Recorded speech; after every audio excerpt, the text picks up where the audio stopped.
दोस्तों, मैं अपने गार्डनिंग चैनल ग्रोइंग कंटेनर में खुशामदीद करता हूं। तो आज की मेरी वीडियो का टॉपिक है कि आपने ना स्प्रिंग में रोज़ेज़ की तैयारी कैसे करनी है, उसको कौन सा फर्टिलाइज़र डालना है और बाकी क्या क्या चीज़ें नोट करनी है। तो सबसे पहली चीज़ जो आजकल आप देख रहे होगे कि आपके पत्ते पीले होने लग गए हैं, उसकी क्या वजह होती है।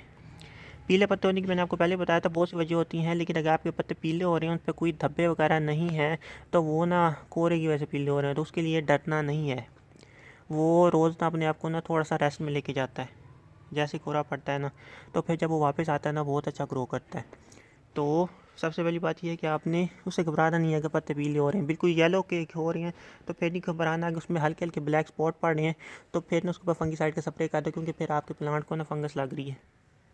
और दूसरी बात ये है कि आपने ना आप क्या करना है, आपने ना उसको ना फर्टिलाइज़र देना है, उसको ना स्प्रिंग के लिए तैयार करना है। अब आपका रोज़ ना जागेगा, वो जगह जगह से ना अपनी नई शूटिंग स्टार्ट करेगा। ये वो रोज़ के प्लांट है जो ना मैंने गाची में लाया था, इन्होंने सारे अपने पत्ते गिरा दिए। अब ये देखो, इन्होंने अपने नए पत्ते निकाल लिए। अब इसका ये टाइम आ गया है कि मैं इनको फर्टिलाइज़ करूं। और ये वो है जिसकी मैंने प्रूनिंग की थी कटिंग लगाने के लिए, वो भी अब दोबारा फूटने लग गया है, क्योंकि यहाँ हल्का सा मौसम गर्म होने लग गया है। तो अब आपने हर प्लांट को फर्टिलाइज़ करना है। अगर आपने फर्टिलाइज़र देना कौन सा है, रोज़ेज़ ना हैवी फीडर्स होते हैं, इनको ना ज़्यादा थोड़ा अच्छा फर्टिलाइज़र की ज़रूरत होती है, अदरवाइज़ ना ये अपने साइंस बहुत तेज़ी से शो करने लग जाते हैं।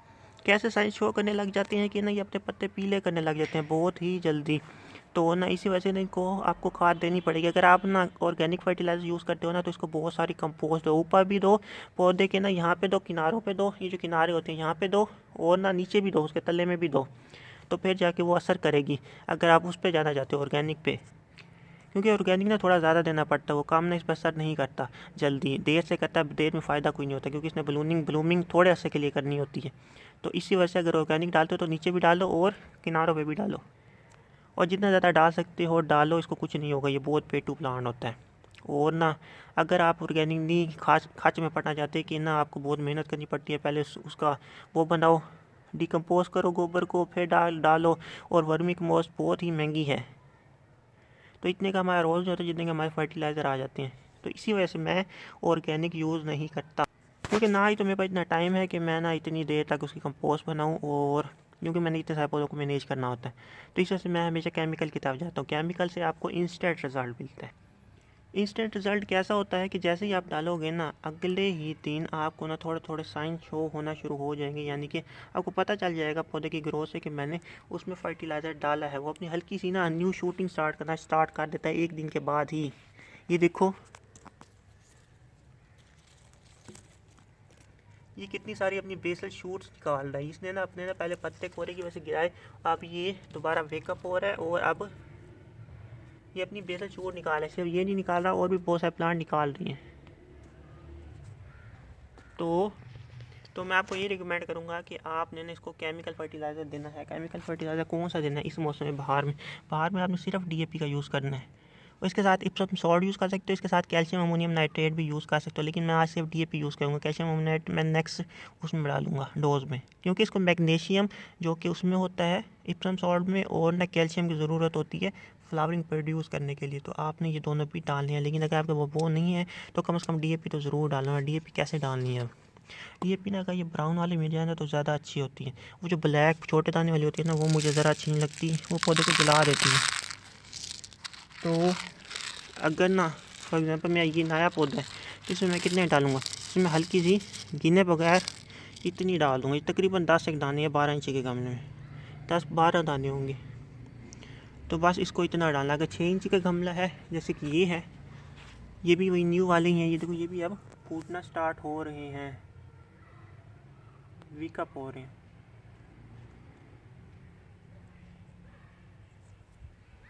तो अगर 6 इंच का गमला है तो उसमें बस इतनी सी काफ़ी है। गिन गिन के ना डालो, बस ऐसे डालते जाओ, कुछ नहीं है डर। और ये काम अपने हर 15 दिनों तक करना है। और कब तक करना है कि जब तक आपके यहाँ गर्मी ना आ जाए, यानी कि आपके पसीना ना छूटने लग जाए ना। अप्रैल मई नहीं होता, मई के शुरू से ना ख़त्म कर देना इसका काम। सिर्फ अप्रैल की 15 तक यूज़ कर सकते हो, उसके बाद आप यूज़ ना करो इसे। फिर कोई फर्टिलाइज़र भी आपने यूज़ नहीं करना। जो बिल्कुल प्लांट अभी लेके आए हो ना न्यू न्यू, उसमें भी नहीं डालनी है। अच्छा ये डाल के आपने क्या करना, आपने ना पानी भर के देना है। अच्छा डीएपी का ना एक नुकसान ये होता है, फ़ायदा तो ये होता है कि इंस्टेंट रिजल्ट मिल जाता है। अब इसमें डालिए, इसको आपको कुछ दिनों के बाद दिखाऊंगा, देखना कैसे शूटिंग इसकी स्टार्ट हो जाती है। लेकिन इसका नुकसान ये होता है कि इसको ऊपर काई आ जाती है पौधों पर। ये मिट्टी ख़राब नहीं करता, बस ऊपर काई बना देता है। काई से ना क्या होती है, ड्रेनेज ब्लॉक वो ब्लॉक हो जाती है, जो ऊपर हवा होती है ना, तो इसको आपको हटाना पड़ेगा। ये ना मिट्टी को ख़राब नहीं करता, काई वाली मिट्टी ख़राब नहीं होती, इसमें ज़्यादा में न्यूट्रिशन कुछ ज़्यादा ही होते हैं, तो इसी वजह से। अच्छा आजकल ना नीचे शक्कर भी बहुत निकल रहे हैं, तो उनको भी तोड़ते रहना, क्योंकि वो इसकी पावर ले लेंगे। तो ये इसको मिट्टी ख़राब नहीं करती, बस उसका ना ऊपर से वो हवा को ब्लॉक कर देती हैं। जितनी भी काई जिसका मिट्टी में काई होगी ना, वो मिट्टी थोड़ी ज़्यादा अच्छी होती है, क्योंकि ये भी एक किस्म का पौधा होता है। वो पौधा उसको अच्छी नमकियात मिलती है ना ऊपर ऊपर, तो ऊपर ग्रो करने लग जाता है वो। इसको स्पाइरोजायरा कहते हैं इस पौधे को, जिसको हम काई कहते हैं।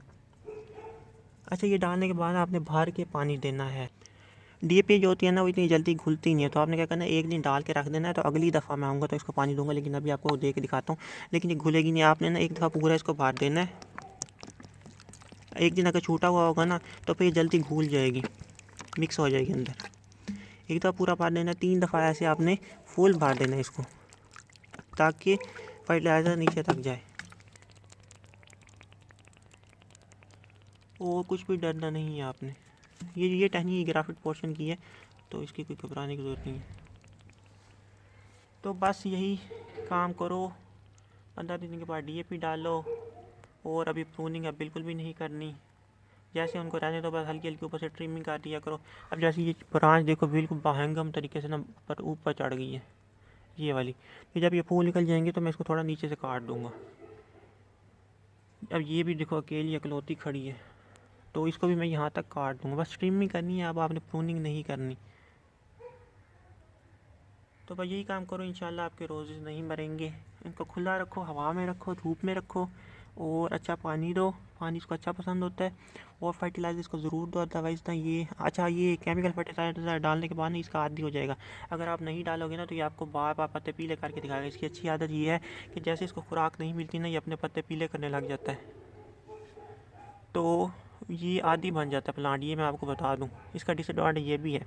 एक तो ये कि काई आने लग जाती है, दूसरा ये है कि ये आदी बन जाता है, आपको उसको देना ही पड़ेगा।